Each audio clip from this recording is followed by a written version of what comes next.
Pengembangan transmisi listrik jadi kunci pacu transisi energi dan pertumbuhan industri. PT PLN mendukung langkah pemerintah Indonesia dalam mengerek investasi sektor industri melalui penyediaan energi bersih. Pengembangan transmisi ketenagalistrikan menjadi kunci penting dalam mendorong transisi energi bersih. Menteri Investasi, Kepala Badan Koordinasi Penanaman Modal, BKPM, Rosan Ruslani mengatakan, Indonesia memiliki komitmen untuk mencapai net zero emissions pada 2060 mendatang. Dalam mencapai target tersebut, Indonesia memiliki peluang dalam pengembangan energi baru terbarukan dengan potensi mencapai 3.677 gigawatt.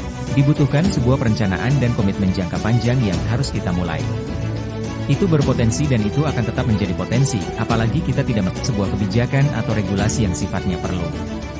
Kita mendorong dan memberikan insentif, kata Rosan dalam Detikom Leaders Forum bertajuk, Menuju Indonesia Hijau, Inovasi Energi dan Sumber Daya Manusia, di Selasa.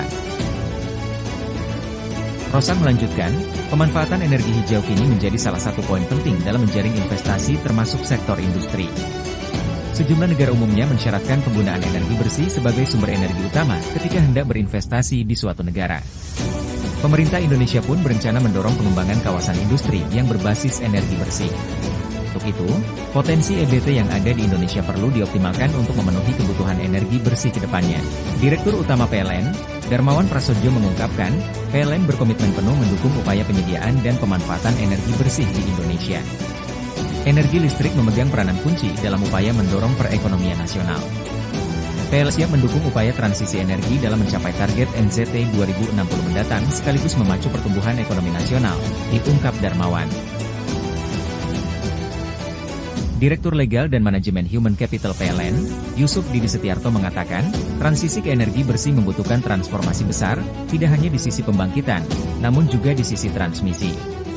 Kalau PLN tidak melakukan apa-apa, bisnis as usual, output karbon kita akan mencapai 1,5 miliar metrik ton CO2e, sehingga PLN perlu pengembangan transmisi untuk mengoptimalkan sumber-sumber energi hijau, kata Didi. Didi menjelaskan bahwa banyak sumber daya energi bersih yang tersebar di Indonesia.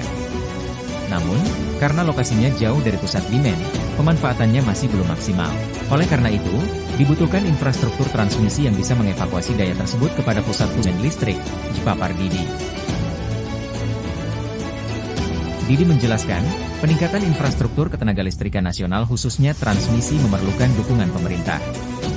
Salah satu tantangan dalam mengembangkan infrastruktur ketenagalistrikan yaitu dari sisi keekonomian transmisi, di mana return on investment pengembangan transmisi lebih rendah dibandingkan pembangkitan.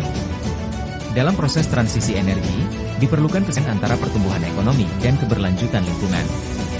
Sehingga, kolaborasi dengan berbagai stakeholder lokal maupun internasional perlu dijalin. Karena ini adalah proyek besar, perlu kolaborasi dari kebijakan, teknologi, inovasi hingga investasi, dipungkas Didi. Terima kasih sudah menonton. Jangan lupa like, subscribe dan klik tombol lonceng jika Anda menyukai berita kami.